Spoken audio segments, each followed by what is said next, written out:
everybody, this is Mike. This is Low Def Media, and today we are here inside the studio using the DJI Osmo Pocket 2 along with my always reliable Rode Video Go microphone.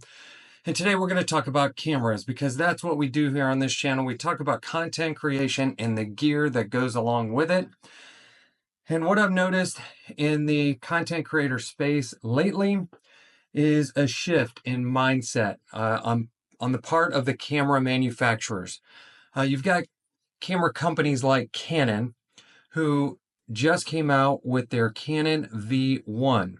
Now, this camera is a throwback to their point-and-shoot lineup of cameras, and it's very similar to, I would say,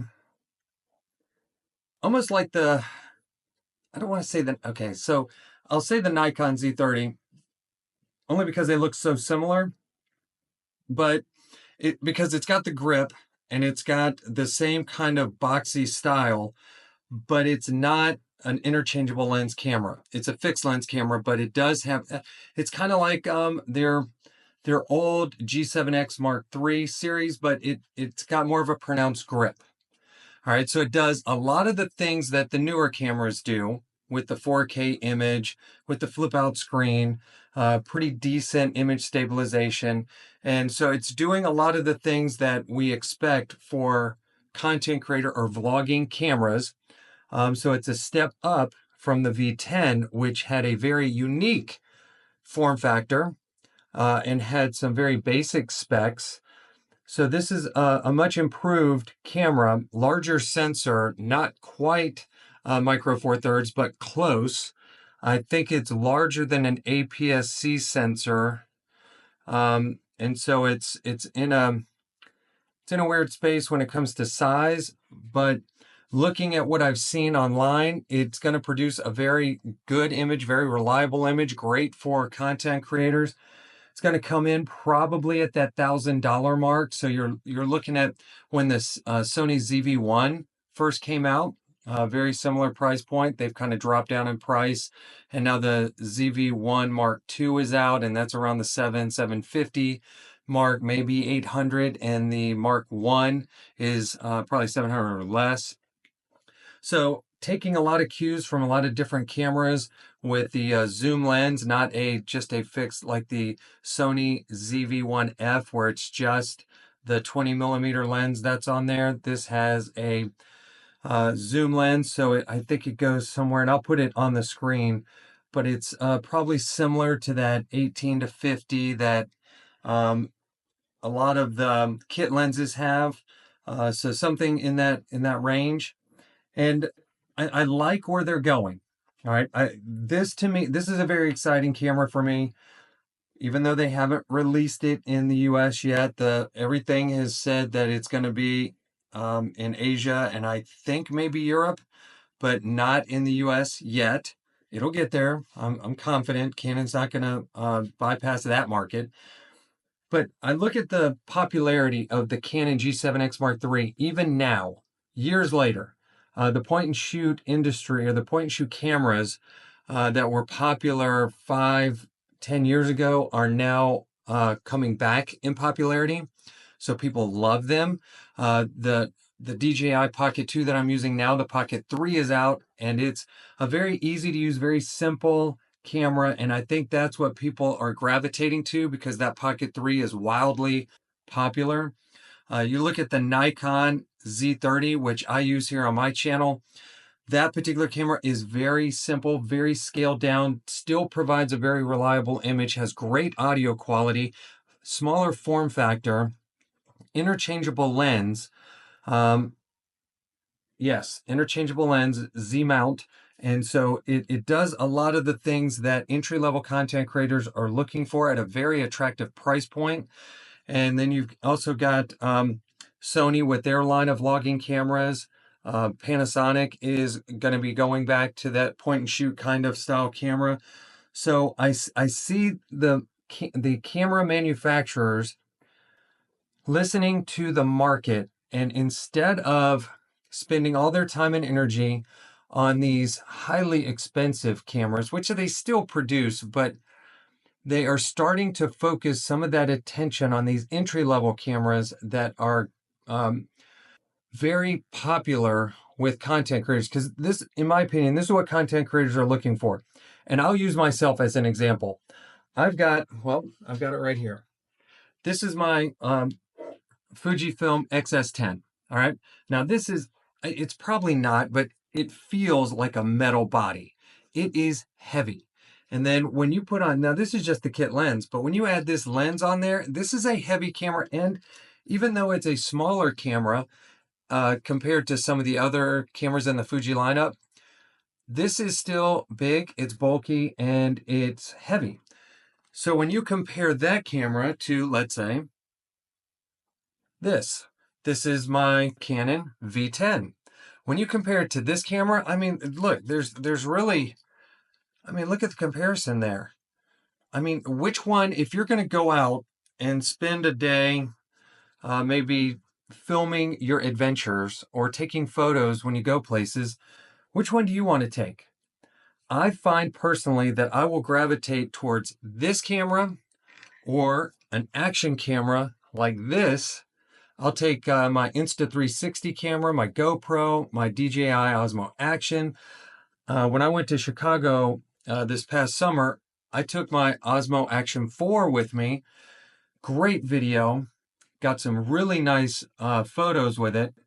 And I took my Insta360 X3 360 camera. Marvelous. Those two fit in a sling or in a bag, a backpack, very easy. And it's now, would I have rather had this camera because of the quality? Absolutely.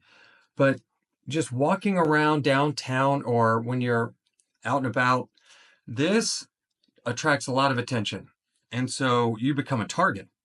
So I don't want to do that. So this, most people don't even know what it is, but this will provide similar, not as good, but similar results when it comes to a 4K 30 image. So very nice, reliable image, and it'll get the job done.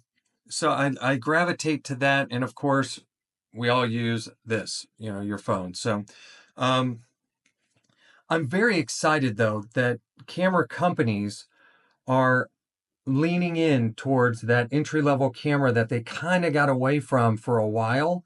And it took Sony coming in with their vlogging-centric line of cameras to really invigorate the market. And now you've got other camera companies saying, hey, there's still a place for these entry-level, simple point-and-shoot cameras that don't require a lot of camera knowledge to use and get very good results out of. So I'm glad, I'm very happy, glad, excited to see that, because anytime you can attract more people into photography or videography, it does wonders for the entire market. It creates innovation because now, look, the camera companies are creating new products. Oh, and that's my dog. Anytime somebody walks by the door, Killer out there has to bark and let them know that she is behind a glass door. Can't get to them, but she wants to let you know. Yeah, and now she's moaning because she can't go run outside and play with the dog. So anyway, hey, just wanted to jump on here and let you know that there are cameras coming, that camera companies are investing in that point and shoot market, and that it's an exciting time. So if you are new to content creation and you're looking to upgrade from your cell phone or maybe an older camera, very exciting time, because there's going to be a lot of cameras to choose from. And hey, if you like talking about content creation and the gear that goes along with it, hey, do me a favor, become a subscriber, hit that notification bell so that you can be notified when the next video drops. And if you got value out of today's video, do me a favor, hit that like button and leave a comment. Let me know what you thought, and let me know what your thoughts are on these new cameras coming out. Are you excited about any of them? I had to get that Nikon Z30. It was just a no-brainer. The quality of that camera at such a price point, it's really it's exciting. And so I don't want to say it's unbelievable, because it is believable. It's there. But before we go, let me just throw a plug in for the DJI Pocket line of cameras. Now, I don't have the Pocket 3. And if you're a fan of the channel, you've heard this story before. It's just For what it does, it's just too expensive for me right now. But I do have the Pocket 2 and I have the Pocket 1 up here on a shelf. I am still blown away by what these two cameras can do considering their age. Um, the one still 4K 30, just such a reliable image, and the tracking on that is mind-boggling. This camera, same thing. The fact that it's got descent-alike, it doesn't have the log profile, but it has descent-alike, and so you can get a little bit more dynamic range. The great stabilization. It's got the wireless mic that you can just, you don't even have to plug it in. It just automatically connects. So a lot of very cool cameras out there if you're just getting into the space. So an exciting time. And we didn't even really touch on the action cameras, which are now really dialed in to content creators and vloggers. So that'll be a different video. But hey, love talking about cameras, love talking about content creation. So if that's your bag, hey, stick around. That's what we do here. So hey, I am Mike. This is Low Def Media. Appreciate you taking the time, and we will see you in the next one.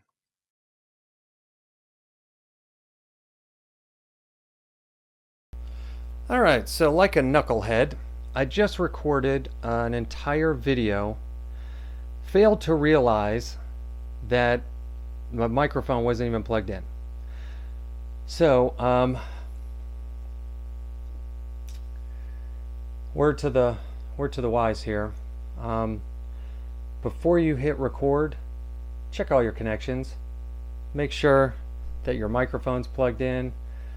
Make sure that you've got all your settings right. Hey, from me to you, check your connections. See ya.